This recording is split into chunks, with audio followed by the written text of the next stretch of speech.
Welcome to the Soul Connection podcast. I'm Delaney Metcalf, intern at Good Faith Media and Master Divinity student at Campbell University Divinity School. I've completed 1 unit of clinical pastoral education, beginning the process of entering chaplaincy. Soul Connection is a 3 episodes, limited series podcast, raising awareness in chaplaincy and exploring the ministry of chaplains. This is a project through Good Faith Media, asking questions on what chaplaincy is, what chaplains exactly do, and why we need chaplaincy. We invite you to listen to conversations with experienced chaplains who share their wisdom and understanding.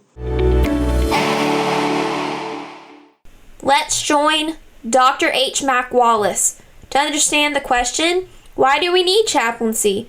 He is a senior professor of pastoral care at Campbell Divinity School and an ordained Baptist minister.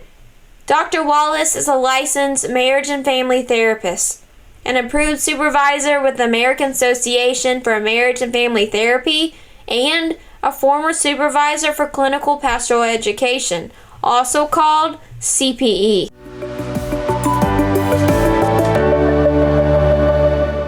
Let's join Dr. Wallace, my pastoral care professor at Campbell Divinity School. Welcome to Soul Connection. My first question is, can you explain self-awareness and the importance for chaplaincy? I think ministers need to know themselves. The old Socratean statement, know thyself. I think because if they don't, the people that ministers are running into are going to pull from them parts of themselves that they don't know or understand or and are not aware of. And oftentimes we act out of those parts, we talk out of those parts, and if we don't know what's happening to us, if we don't know ourselves, we're vulnerable. We're vulnerable to being inappropriate sometimes. The other thing that if I'm working with someone and I start feeling something in this environment, if I know myself well enough, then I've got some kind of awareness. Is this mine? Is this my feeling? Is this something coming out of me? Or am I picking up some empathic feelings from someone else? And that's pretty important to know, because if you don't know that, you're not going to address it or use it or say a thing about it. And so that kind of awareness is just vital. And you can't learn that by yourself. The nature of the unconscious is that it's unconscious. We can't see it. And it takes someone else to see it for us, to help us look at it. Most of our actions, behaviors, about 80% of it we're not conscious of. It's in the unconscious. And so someone outside of ourselves can help call attention to ourselves. When I was a preacher, I used to had a habit of rolling my jacket. The hem of my jacket, I'd roll it up and roll it up, and I did not know it until one of my favorite deacons told me about it, and he said, if you don't stop doing that, I'm going to stand up and just shout out to you, quit rolling up your coat. And that brought awareness to me. I didn't do it again. I thought, okay. But we do those behaviors that we're not aware of, and we say things we're not aware of. And for someone who works with people like ministers and chaplains, it is so very important that you know what's coming from you and you know what's inside of you. But that's one of the things clinical pastoral education does help with, is help you to look at yourself and be aware of your own history, how your history informs your work, how your history helps you minister. But if you don't know it, you're not able to use it. How do we receive this feedback you're talking about without becoming defensive? Excellent question. Because our nature is to be defensive when any of our vulnerabilities are shown. And just by human nature, one of the things that couples have the most difficulty with is the defensiveness they put up with each other when they feel like they're wrong or being challenged, and they start getting defensive with each other. And the most important move in a marriage is to be able to drop your defenses and to move towards someone and listen more, understand more, rather than trying to defend myself. But that is not easy to do. It is not natural for us to do, and it's really a skill that we learn. I think a group is the best way to do it, because in a group you have all kind of people with all kinds of ways of doing and being defensive, and we learn from each other. We see it in someone else and don't see it in ourselves. But our natural tendency would be defensive if we don't have someone to help us see that or help us find another way. But it also has to be safe. You're not going to lower your boundaries, your walls, and you're not going to be vulnerable if you're not safe. And so the relationship has to be safe. And I say to ministers and chaplains all the time, that's what you want to do, is create a safe space for people. That's what I try to do in my classes, is create an environment that feels safe so that people can share vulnerable things that they wouldn't be sharing if it wasn't a safe environment. But it has to be safe. In class, I've often heard you talk about the practice of vulnerability and the courage it takes to share. Can you give our listeners any advice on embracing these feelings or how to share with someone else? Well, the first thing I want to say is that you can't be vulnerable if you don't know yourself, because you're not going to open up a can of worms and you not know what's in there. So if you don't know what's inside and know yourself, you're not going to open up very much. And the second thing, it has to be safe. I say don't cast your pearls before swine, because swine don't know what to do with your pearls. And there are people who don't know what to do with your vulnerability, and they'll trample all over it, and not knowing what to do with it. But vulnerability is what's required for intimacy. And to have an intimate relationship, you have to be vulnerable. There's no other way around it. Men particularly have more difficulty, I think, in vulnerability, because men tend to approach relationships with a sense of hierarchy. How do I shape up with this person? Am I smarter or dumber, taller or shorter, bigger or stronger? I mean, we measure each other. Men tend to do that. And so for a man to be vulnerable with another man, it means I've shown some weakness in myself, and I stand to be lowered on the hierarchical scale. You'll see me in a different light. And so men typically don't talk to men. Men talk to women. And that's a big difference, a big issue. But because men can be vulnerable with women easier than they be vulnerable with men. The problem is men need men and need to be vulnerable and talk with men.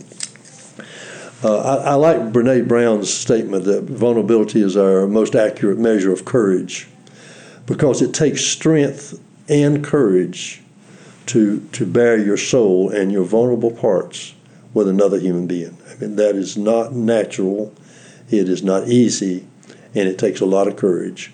And for some people, it takes a lot of practice. It takes a while. One other thing I want to say about vulnerability. Vulnerability is what attracts people to each other.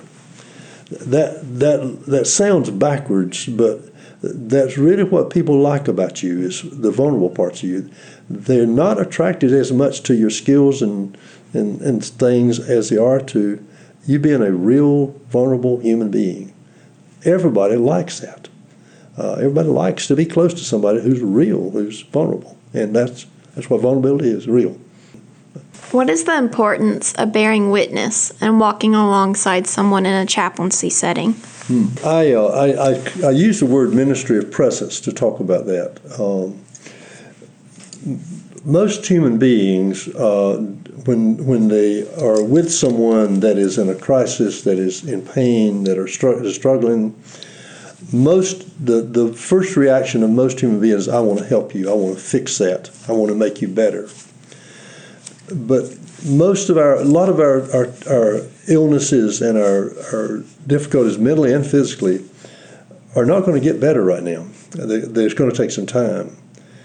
And the need for someone to walk with you and be with you in that process, who's not trying to get you better, but is only focused on trying to be with you in it.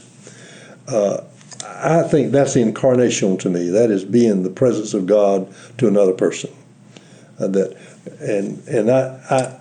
the things I try to do with patients is to reflect to them as best I can how I think God sees them and reflects to them. I want to give them, because most people who do not have a good relationship with God, most people see God as being angry or disapproving or negative things about God. And I want them to see something else that God sees differently. God looks beyond it. I want to show them that and be that. Being present with someone in pain is not easy. It's easy to sympathize with somebody because that doesn't cost you anything. But when you really start practicing empathy, it costs you. I mean, it takes something out of you. And you sit with somebody hurting. If you're really there, you're going to hurt too. The difference is that person has nowhere else to go. You have places that you can get healed, replenished, and restored. One of the scriptures I like is Jesus says, I have meat to eat you know not of.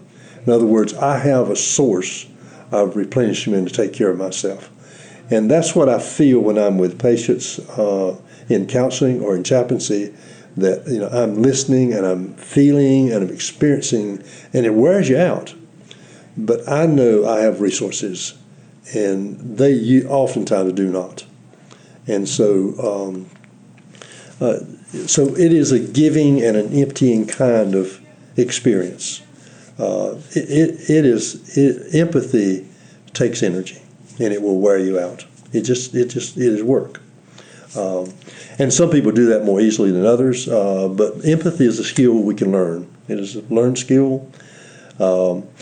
And if there's anything I think in ministry we need to practice is the skill of empathy, being empathic, because other people are typically doing the best they can, and we need to be empathic with their struggles.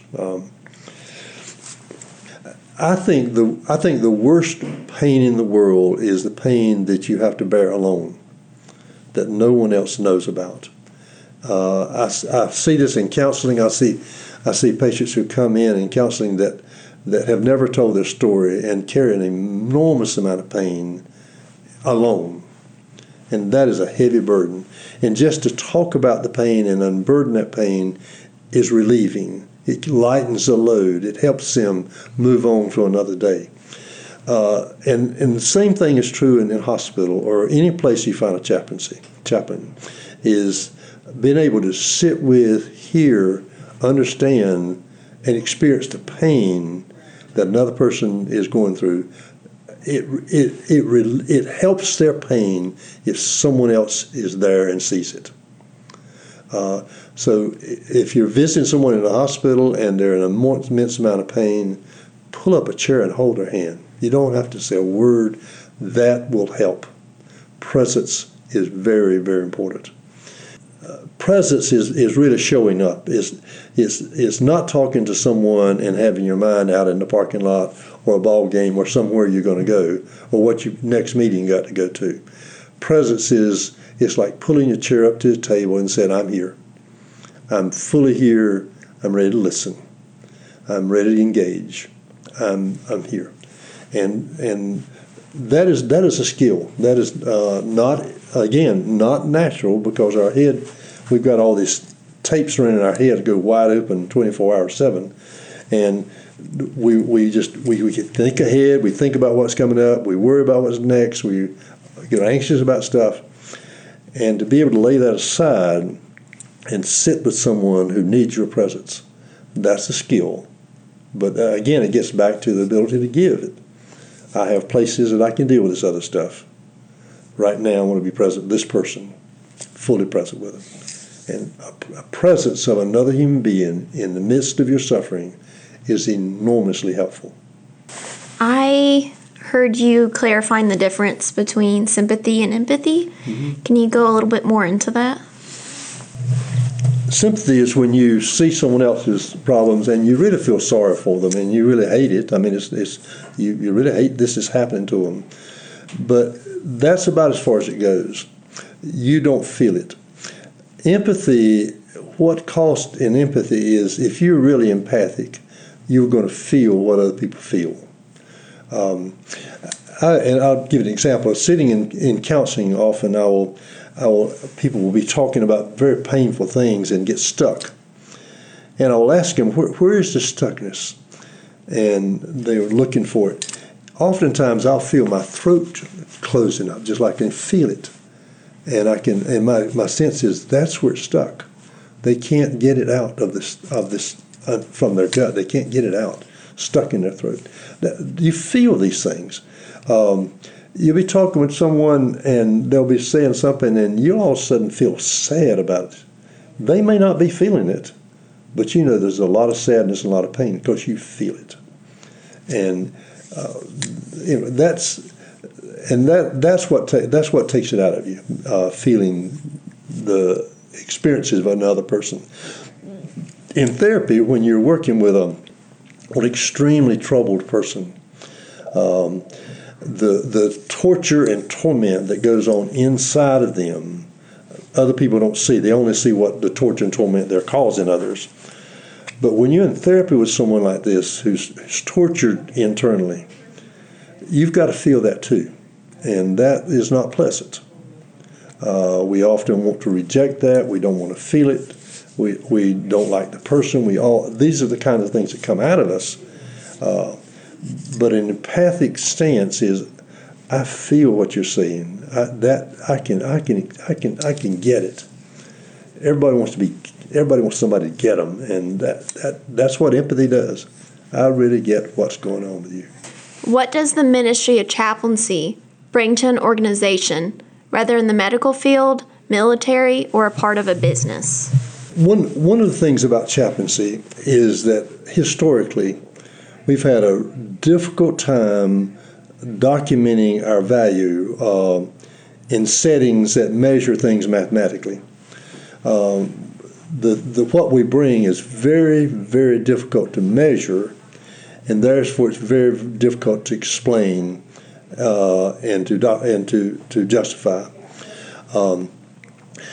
One of the things that happens to someone who's had a trauma is that they desperately need someone to help them give voice to what has happened to them, because what's happening in the midst of the trauma is people are trying to file this away and get it out of their head, and oftentimes it's filed incompletely and not finished. And a chaplain helps them tell the story. I'll come into it, and whether I'm in a police department and a police officer just had a tragic situation they've had to deal with, and it's just rattled them, to sit and let them tell the story. I want to hear it, talk about it. They need to talk about it, and as soon as possible. And so that's one of the places of, particularly in trauma, for people to be able to unpack.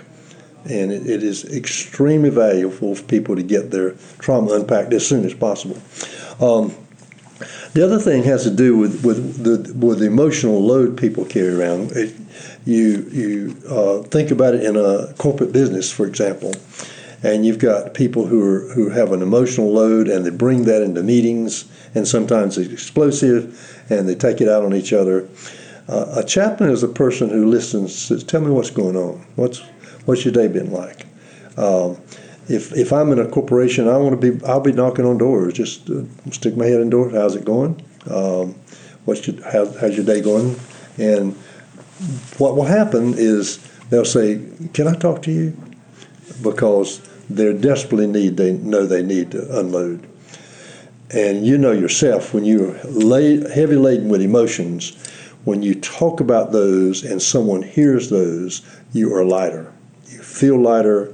You're not as struggling as much with emotions, and emotions are not as much in control of you. You've got more control of them. So that ability to listen to people at an emotional level, an objective level, is so valuable, and regardless of the environment. But the chaplain's the person that can hear that, and can bear that and carry that and hold confidentiality, and guide people through wherever they are at this point. Would you like to say something else before we close out? Well, thank you for your interest and thank you for inviting me. I do want to say not everybody is cut out to be a chaplain, but if you have any inkling and any calling that, the first thing I say is get some education. Please don't do this without good educational background. And the second, doing your own personal work. I highly recommend therapy, and I really think no one needs really to go into chaplain unless they've done clinical training. I think those things are just bottom line things that I think are essential for you to be able to be present with people and be what they need in the toughest moments of their life.